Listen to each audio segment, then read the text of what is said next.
आज आपके सामने है class ninth workbook answers of Oliver ask for more. और इस वीडियो में सबसे पहले शुरू करती है मल्टीपल चॉइस क्वेश्चन से। Question number 1, where was Oliver Twist born? Oliver Twist का जन्म कहाँ हुआ? तो आंसर है इसमें in the work house. Second question, Oliver's mother pressed her cold lips to his face and then fell back and die. Oliver की mother ने अपने बच्चे के फेस पर अपने ठंडे होठों को लगाया और फिर वो वापस अपनी बिस्तर पर गिरी और मर गई। Question 3, the doctor raise the dead women's left hand and commented that she had ring on her finger. What this means? इसका मतलब है शी वॉज नॉट मैरिड। उसके हाथ में कोई रिंग नहीं थी, जिसका मतलब है कि उसकी शादी नहीं हुई थी लड़की की। Question number 4, to the orphan boy the name Oliver Twist was given by. Oliver Twist को का नाम किसने रखा था? तो ये आंसर है यहाँ पर mister Bumble. Question number 5, to the bowl in which soup was serve to workhouse boys never needed Y.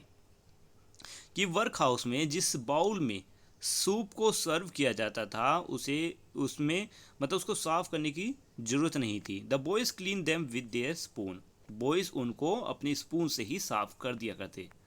Question number 6, when Oliver ask for more soup how did the master react?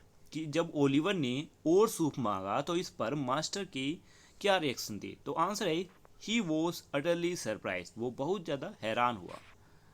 Oliver was shut up in a dark room. He remain a prisoner for a whole week. एक अंधेरे कमरे में Oliver को बंद किया गया और एक हफ्ते के लिए उसे कैदी बनाकर रखा गया।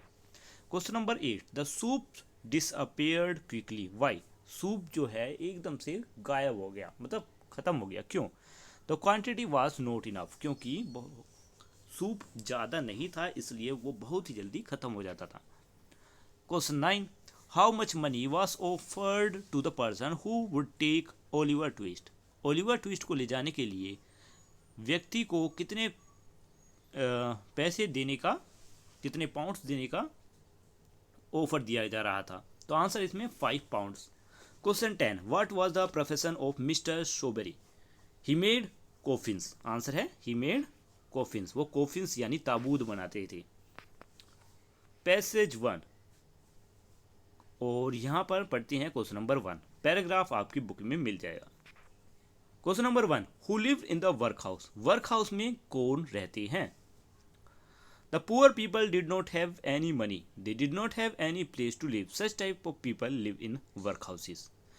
वो गरीब लोग जिनके पास ना तो धन है और ना ही रहने की जगह है, ऐसे लोग ही वर्क हाउस में रहते हैं। B question, how were the babies born in work house named? Work house में जन्म लेने वाले बच्चों का नाम कैसे रखा जाता? The answer is the babies born in the work house were name A to Z.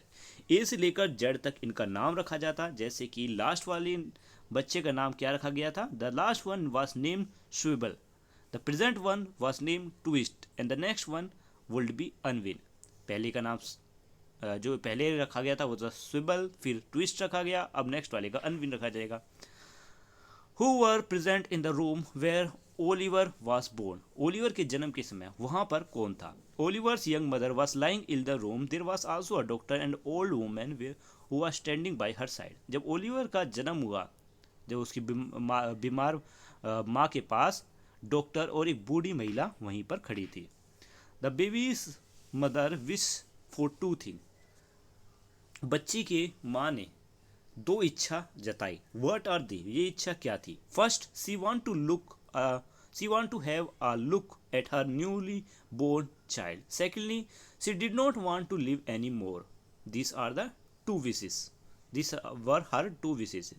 मतलब पहली विश तो ये थी कि वो अपने जन्म लिए उस बच्चे को देखना चाहती थी, और दूसरी इच्छा वो थी कि वो अब और ज़्यादा जीना नहीं चाहती थी। Question number E, how did the doctor react to one of the wishes? The old woman reacted by saying that she was too young to die. The doctor put the child in her arm of the dying mother.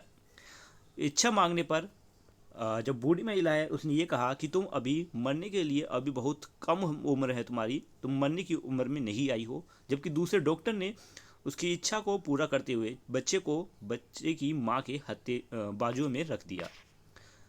Second paragraph, question A, who is she refers to in the first line? See what with that she expressed earlier.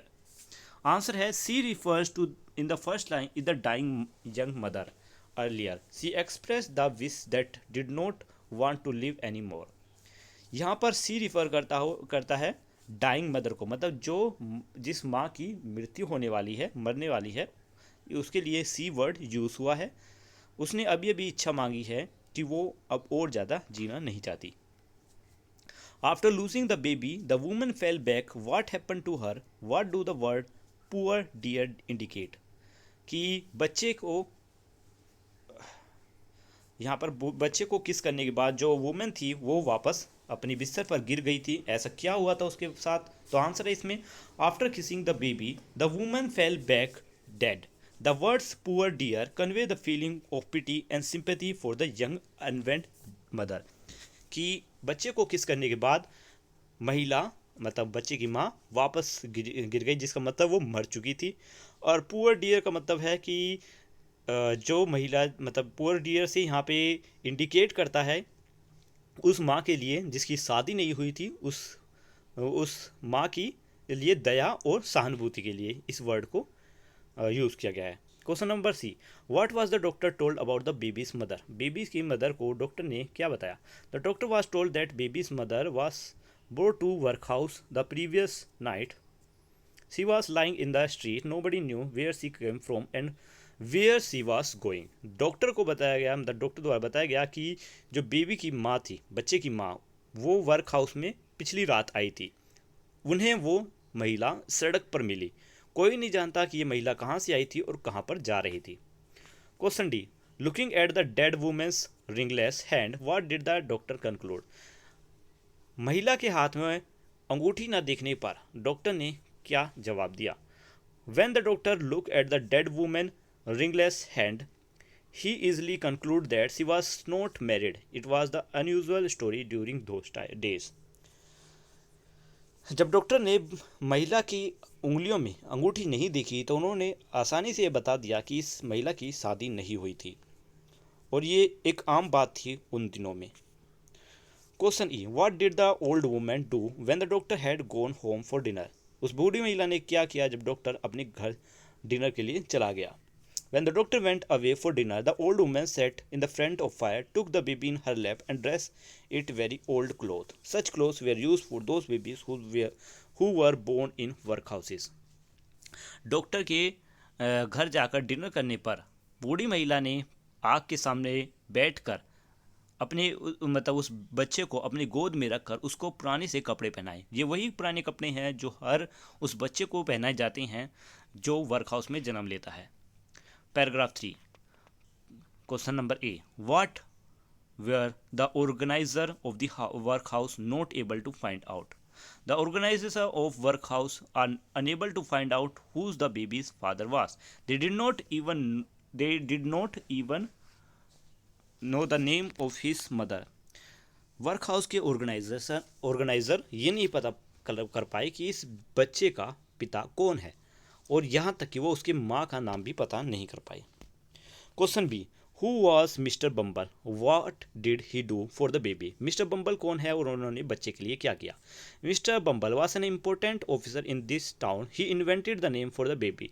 The baby was given the name Oliver Twist. Mr Bumble नगर के एक महत्वपूर्ण officer थे, एक important officer जिन्होंने इस बच्चे का नाम ओलिवर ट्विस्ट रखा।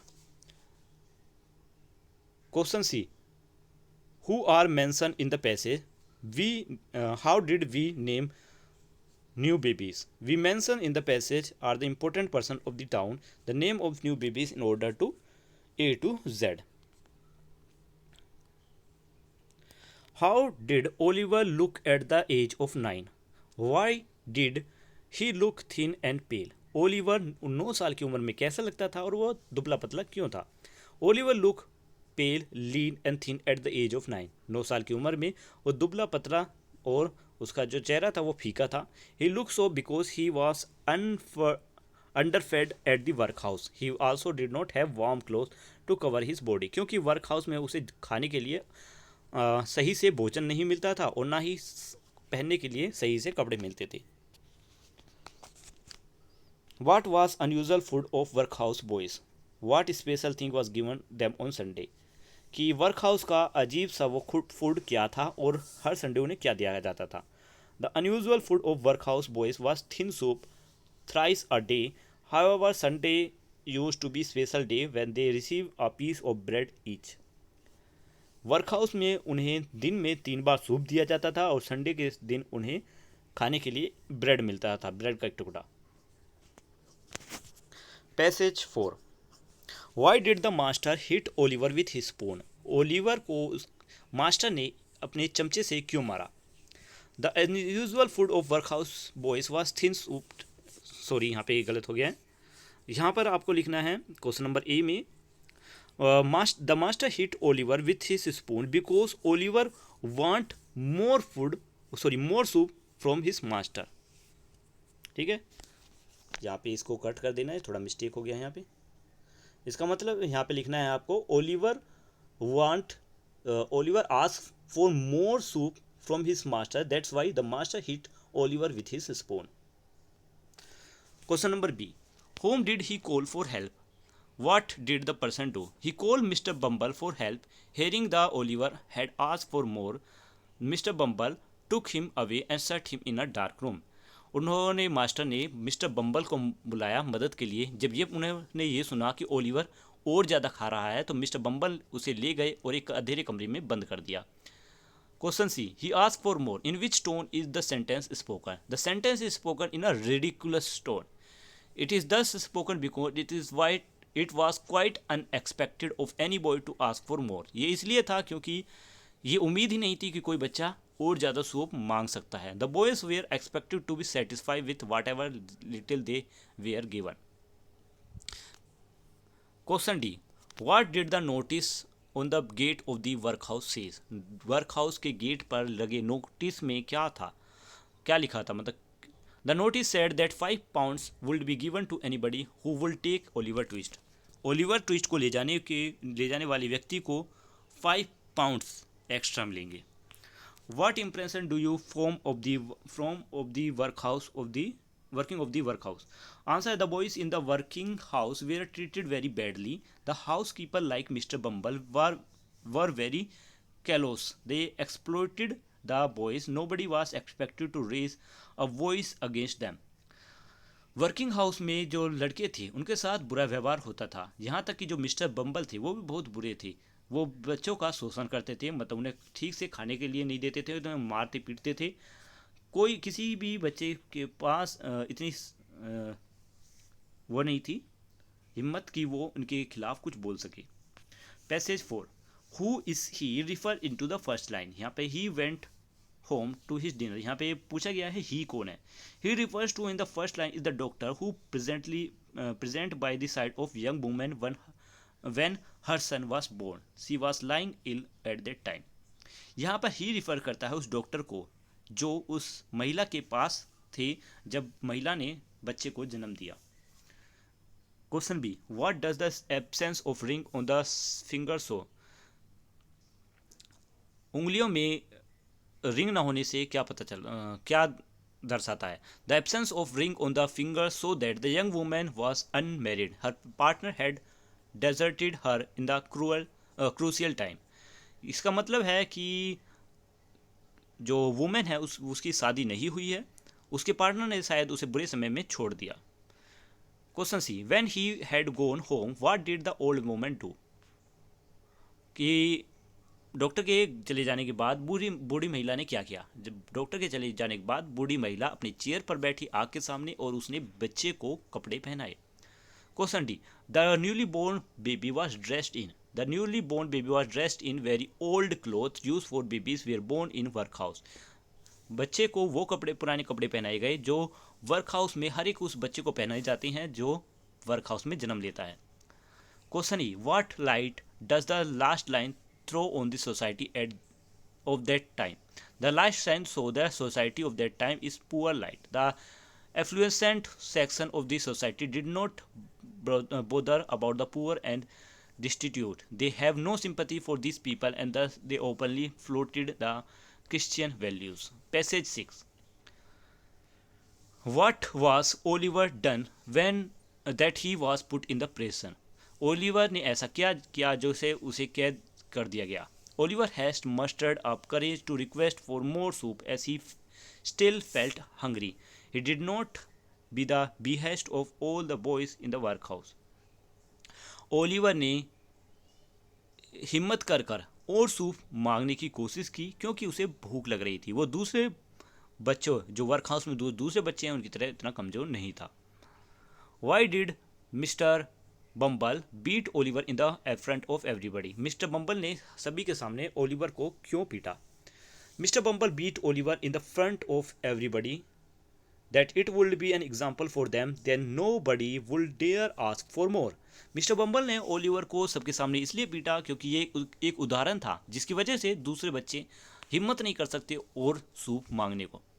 Question C. Why could Oliver not sleep at night? Oliver रात को क्यों नहीं सो पाता? Oliver could not sleep in the dark of the room at night. He was cold, lonely and frightened. Moreover the stick wounds would not let him sleep. Oliver रात को अंधेरे में उस कमरे में इसलिए नहीं सो पाता क्योंकि वो कमरा पहले तो अंधेरा था, साथ ही ठंड थी, अकेलापन था उसे और घबराहट भी महसूस हो रही थी.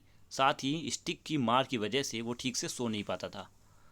How did Mr Sowerberry earn money for living? Mr Sowerberry पैसा किस तरीके से कमाते थे? Mr Sowerberry was a lean and thin fellow who wore black cloth. He earn money by making coffins. Mr Sowerberry एक दुबले पतले इंसान थे, काले कपड़े पहनते थे और उनके वो कॉफिन्स बनाकर यानी ताबूत, जब मरने के बाद जो ताबूत में दफनाया जाता है वो कॉफिन्स बनाया करते थे.